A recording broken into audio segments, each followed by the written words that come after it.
బట్టలు ఉతకడానికి నా చాకలి మిత్రులు వస్తున్నారు. బంగారం చేయించుకొని పోతే నా అవసలి అన్నల దగ్గరికి పోతున్నాం. బట్ట కావాలని అంటే పద్మశాల దగ్గరికి పోతున్నాం. ఎక్కడ లేదు ఇక్కడ. ప్రతి వ్యక్తి ప్రతి దాంట్లో కూడా రాజ్య నిర్మాణం అంతా వృత్తిపైన ఆధారపడింది. వీళ్ళు లేకపోతే ఏం జరుగుతుంది? అదే గ్రామ పంచాయతీలకు పోతే అక్కడ కూడా నా బీసీ ఎస్సీ ఎస్టీ మిత్రులే ఉన్నారు. మొత్తం రాజ్యం మొత్తం నిర్మాణం కానీ వృత్తులు కానీ ఆలోచన కానీ నిర్మాణం సంబంధించినటువంటి దేశ భవిష్యత్ అంతా వీళ్ళపైన ఉన్న తర్వాత మనకు రిజర్వేషన్లు అడగడంలో తప్పు లేదు అని అనుకుంటున్నాం. ఎందుకనంటే మనల్ని కేవలం ఓటు బ్యాంక్గానే చూసుకొని మిగతా దాంట్లో మాత్రం రాజకీయంలో మనకు భాగస్వామ్యం లేకుండా చేస్తున్నారు. సో రాజ్యాధికారం అనేది న్యాయబద్ధంగా ఎవరు ఇచ్చే దయదాక్షిణ్యాలపైన లేదు.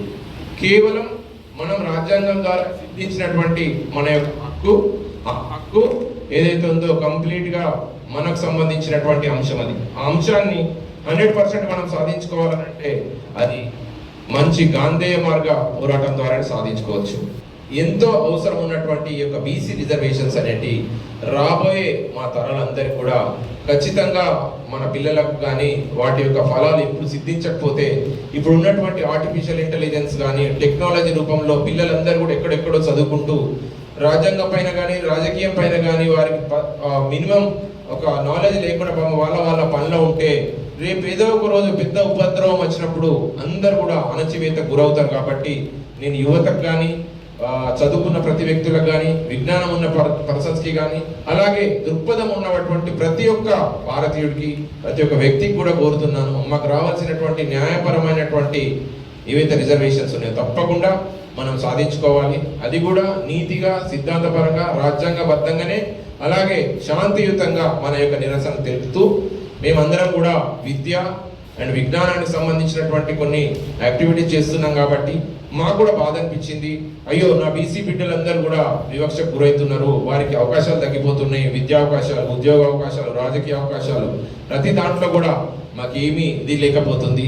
అలాగే ఒక చిన్న విషయం నేను అనుకుంటున్నాను, నా పర్సనల్ ఒపీనియన్లో బీసీలో ఏదైతే ఉన్నదో ఫ్యూచర్లో మాకు కూడా బీసీ అట్రాసిటీ యాక్ట్ అనేది కూడా మా బీసీలకు కూడా మా వ్యక్తులను ఎవరైతే అనగదొక్కాలనుకుంటున్నారో లేదంటే హింసిస్తున్నారో ఎంతో బాధలకు గురవుతున్నటువంటి మా అందరి పైన కూడా ఏదైతే జరుగుతుందో వివక్షకు కూడా మాకు కూడా ఒక చట్టం తీసుకురావాలా. ఆ చట్టం కంపల్సరిగా మా యొక్క హక్కులకు భంగం వాటిల్లకుండా మా మహిళలు మా పిల్లలు మా యొక్క అణగారిన జీవితాలకు ఒక రక్షణగా నిలుస్తుందని చెప్పి నేను ఈరోజు యొక్క చిన్న ఆలోచన నాలో రేకెత్తింది. సో మమ్మల్ని ఎవరు కూడా న్యాయపరంగా నిజాయితీగా ఉన్న వ్యక్తుల మీద ఇబ్బంది చేయకుండా ప్రభుత్వాలు కూడా ఆలోచించాలి, మా పట్ల దయతో ఉండాలి. ఖచ్చితంగా మేమందరం కూడా ఈ సమాజ నిర్మాణంలో ఎన్నో కష్ట నష్టాలకు వచ్చుకొని వచ్చిన వ్యక్తులందరం ఉన్నాం కాబట్టి దయచేసి ఆలోచించాలి.